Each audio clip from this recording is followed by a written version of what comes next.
Greetings, my friends. Sit ye down, and hear tales of the past, told by the ancient flame. There are many tellings of these stories. This one's mine. The Wrath of Ra. Long after the world had been shaped, and mankind had taken its place on the green lands of Egypt, Ra still ruled as the first and greatest of the gods. He walked amongst men as a father amongst his children, watching over them with a gaze bright as the morning sun. In those days, the world was young, and the bonds between gods and mortals was strong.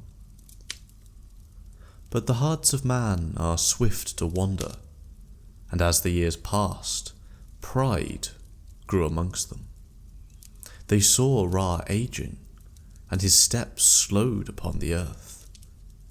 They whispered amongst themselves, forgetting the might that dwelt within him.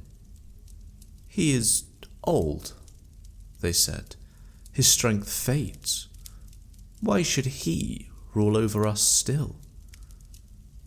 And from whispers came bold speech, and from bold speech came treachery.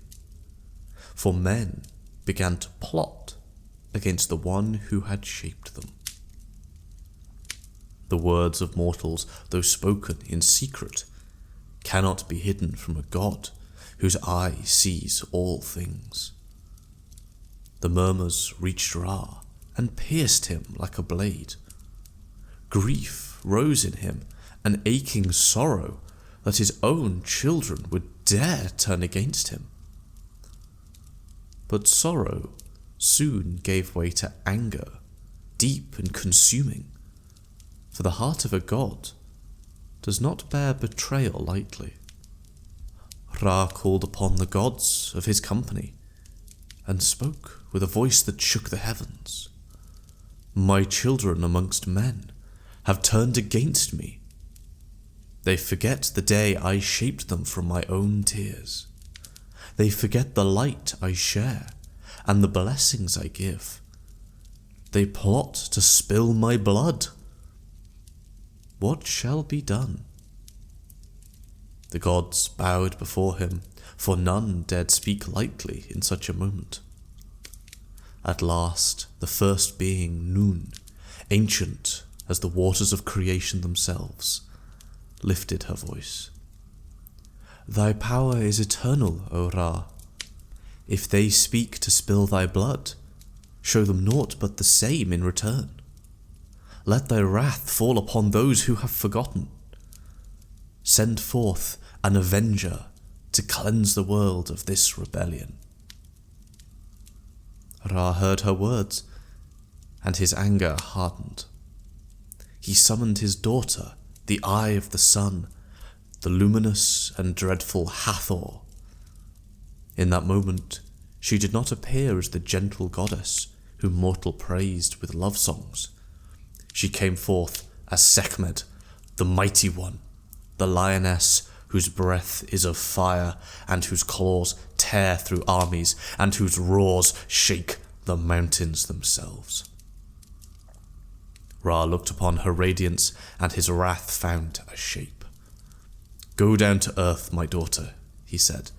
Punish those who have conspired against their maker. Let them know the terror of divine judgment. Drink deep in their wickedness, and cleanse the world of their sin. Sekhmet bowed, but her eyes shone with a fierce joy, for she was made for battle and hungered for the scent of blood. She descended to earth in the form of a lioness, swift and terrible, and the ground quaked beneath her feet. Darkness itself fled before her, and the wind carried her roars across the plains. When she came amongst men, fear seized them like a hand of iron. They tried to flee, but there is no flight from the gaze of the lioness of Ra. She fell upon them with a fury greater than the raging desert storm. Her claws flashed, her teeth shone, and the earth ran red beneath her. The rebellious were struck down without mercy, and even the innocent trembled, for the wrath of a goddess is a sight to behold. Day after day Sekhmet hunted through the lands. She drank the blood of those she slew, and with each drop her hunger grew, not faded. She delighted in her work she had been given, for the fire of Ra's command burned within her. The cries of mortals rose to the heavens, but the lioness did not heed them, for she had been sent to punish, and she would not rest until the rebellion was ended. Yet, as the days lengthened, even Ra, who had commanded her, looked upon the earth with sorrow. The punishment he had ordered threatened to sweep through all of mankind, not only the guilty. The land suffered, the river seemed to shrink, and the hearts of the gods grew heavy. The cries of mortals rose to Ra with a piercing sadness, and though anger had driven him at first, a deep weariness now grew within his ancient heart.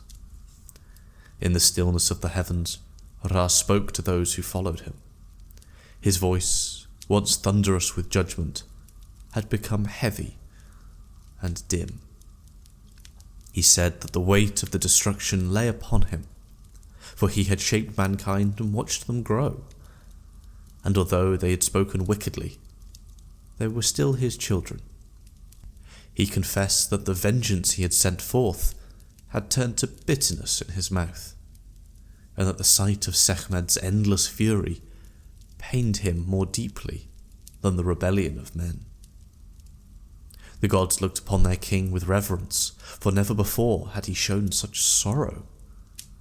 They bowed their heads as he declared that the slaughter must come to an end. Yet he also warned that Sekhmet, once set on the path of blood, would not easily be turned aside. He said that no command, no plea, no force of arms could halt her, for the fire within her was the fire of his own eye, and when that eye is loosed, it sees only the task for which it was made. Thus Ra summoned swift messengers, spirits who raced more quickly than thought, and he sent them far to gather casks of beer and of ale. They brought them back, and Ra commanded that they be tinted with the hue of blood, until the jars glowed a deep red. Ra looked upon the jars, and said that they must be carried to the place where Sekhmet would wait with the coming dawn, for she rested now amongst the hills after a long day of vengeance. And so it was done. Under the cover of night, the jars were poured out onto the ground, until an immense flood of red gleamed beneath the moon. It spread across the plains like a still lake, rich and shimmering, shaped by the enchantments that lay upon it.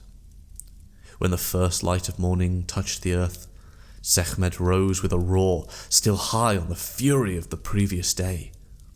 She sought the scent of men, eager to resume the slaughter.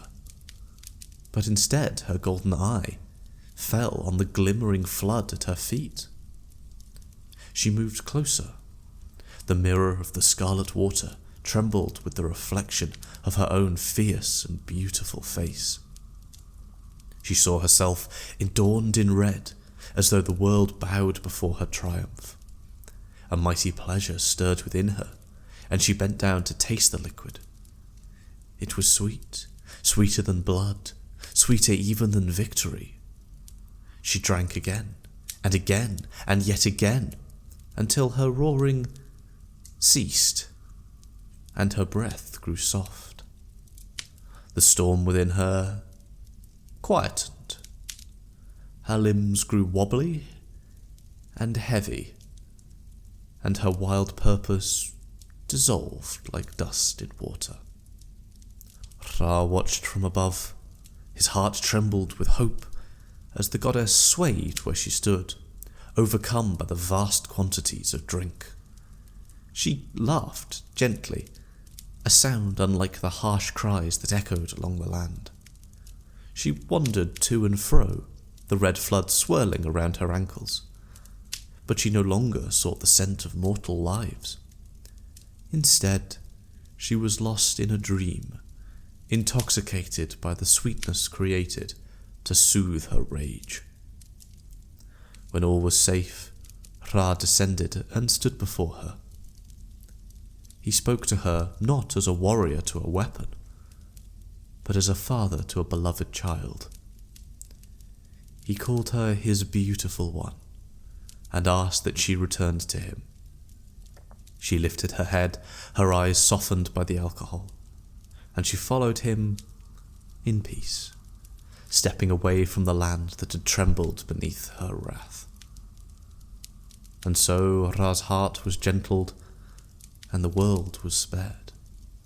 From that time onward, the people of Egypt remembered how their Lord, though mighty in anger, was greater still in mercy.